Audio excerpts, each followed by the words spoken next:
नमस्कार दोस्तों। आज की हमारी कहानी है बेटी से बहू बनने तक का सफर। अगर यह कहानी आपको अच्छी लगे तो प्लीज हमारा चैनल सब्सक्राइब करें। एक वकील साहब ने अपने बेटे का रिश्ता तय किया। कुछ दिनों बाद वकील साहब होने वाले समधी के घर गए तो देखा कि होने वाली समधन खाना बना रही थी। सभी बच्चे और होने वाली बहू टीवी देख रही थी। वकील साहब ने चाय पी, कुशल जाना और चले आए अपने घर पर देखा कि उसका बेटा अपनी माँ के साथ काम में हाथ बटा रहा था। उसकी माँ झाड़ू लगा रही थी और उसका बेटा पोछा लगा रहा था। वकील साहब ने बेटी और बेटे में फर्क ना करके दोनों में बराबर के संस्कार डाले, जिससे बेटी की शादी हो जाने के बाद उनका बेटा ही अपनी माँ के बीमार पड़ जाने के बाद घर संभाल लेता और अपनी माँ की देखभाल करता। एक माह बाद वकील साहब समधी जी के घर फिर से गए। वहां देखा समधन जी झाड़ू लगा रही थी, बच्चे पढ़ रहे थे और होने वाली बहू सो रही थी। वकील साहब ने खाना खाया और चले आए। कुछ दिन बाद वकील साहब किसी काम से फिर होने वाले समधी जी के घर गए। घर में जाकर देखा होने वाली समधन जी बर्तन साफ कर रही थी, बच्चे टीवी देख रहे थे और होने वाली बहू खुद के हाथों में नेल पेंट लगा रही थी। वकील साहब ने घर आकर गहन सोच विचार कर लड़की वालों के यहाँ खबर पहुँचाई कि हमें यह रिश्ता मंजूर नहीं है।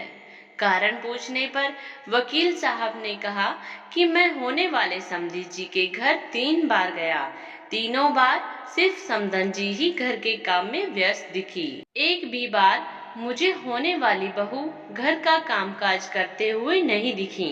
जो बेटी अपनी सगी माँ को हर काम में व्यस्त पाकर भी उनकी मदद करने का ना सोचे, उम्रदराज माँ से कम उम्र की जवान होकर भी स्वयं की माँ का हाथ बटाने का जज्बा ना रखे, वह किसी और की माँ और किसी अपरिचित परिवार के बारे में क्या सोचेगी। मुझे अपने बेटे के लिए एक बहू की आवश्यकता है, किसी गुलदस्ते की नहीं जो किसी फ्लावर पॉट में सजाया जाए।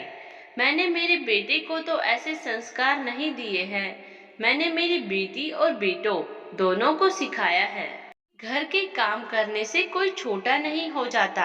मेरा बेटा जो ऑफिस से आकर कुछ समय अपनी माँ के साथ में हाथ बटाता है, जिससे वह कुछ समय अपनी माँ के साथ व्यतीत भी कर लेता है।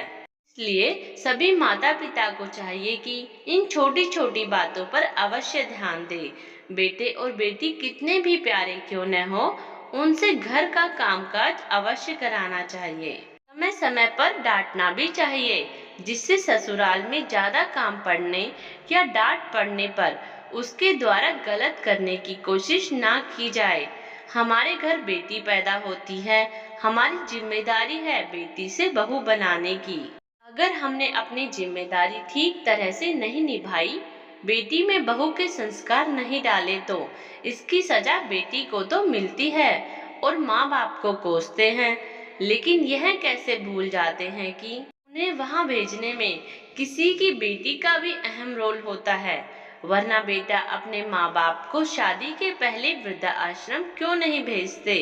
इसीलिए हमें बेटियों को तो सिखाना ही चाहिए, अपने बेटे को भी भेदभाव ना करके दोनों में अच्छे संस्कार डालने चाहिए, जिससे एक बेटा भी पत्नी और माँ के बीमार पड़ जाने पर घर संभाल सके। कहानी के बारे में अपनी राय हमें कमेंट्स बॉक्स में जरूर बताएं। धन्यवाद।